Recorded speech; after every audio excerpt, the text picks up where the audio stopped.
Before all things, a debate on the divinity of Christ. Setting two pastors, Pastor Paul and Pastor X, with the spotlight highlighting their passionate discussion. Act 1. Pastor X's argument. Pastor X: Ladies and gentlemen, I stand before you to affirm what I believe to be the truth, that Jesus Christ is not God, but the first created being of God. Allow me to present the scriptures that support this position.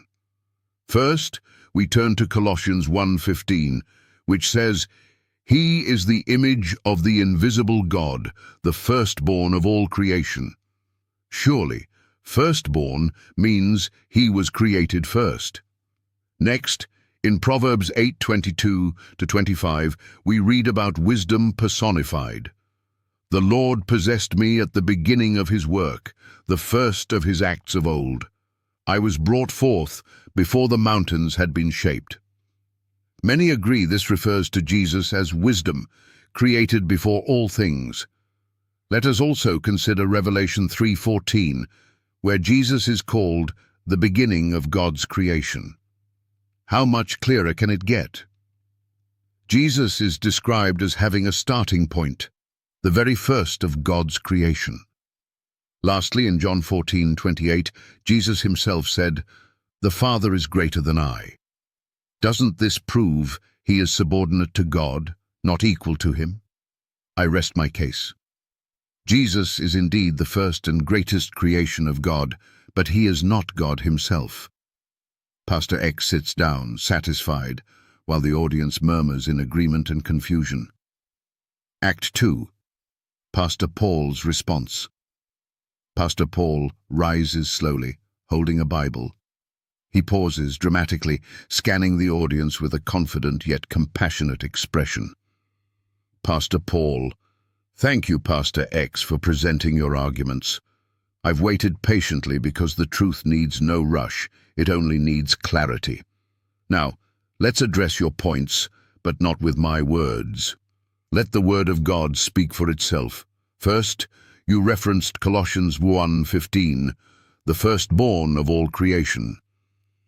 You claim this means Jesus is created. But did you read the next verses? Allow me to quote, "For by him all things were created, in heaven and on earth, visible and invisible. All things were created through him and for him.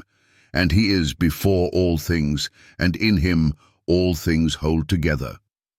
Colossians 1:16-17.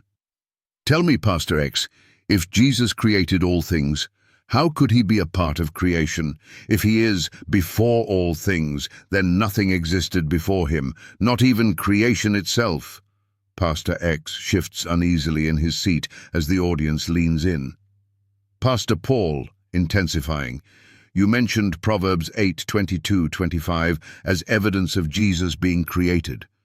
But this is wisdom personified, not Jesus himself. Even if we were to associate it with Jesus, the text says he was brought forth, not created. The Hebrew word here refers to a birthing or an eternal relationship, not a beginning.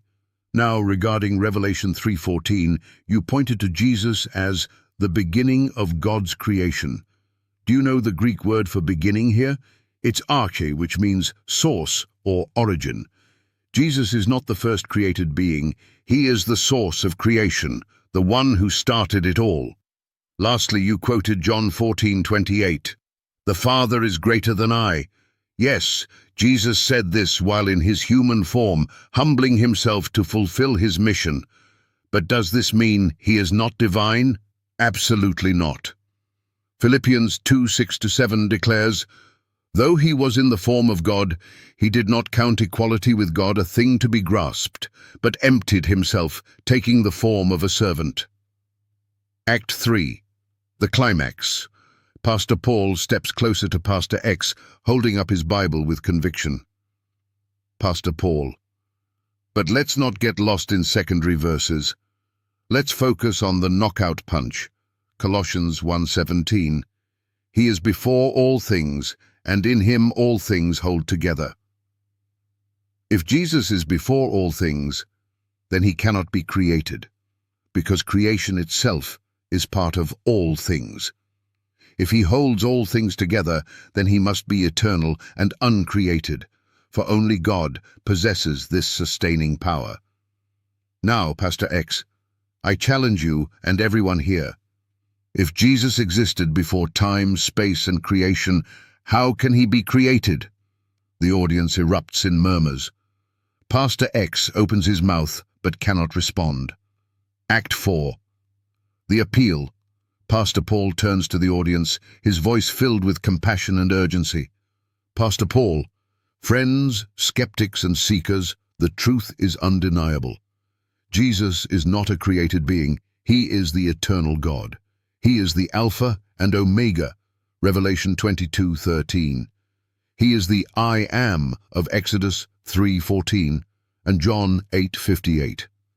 He is the Word who was with God and was God, John 1:1. Do not be deceived by those who reduce Christ to a mere creature. Bow to him as the Creator, for by him all things were created. Conclusion. Pastor Paul sits down. The audience erupts in applause, while Pastor X lowers his head, reflecting.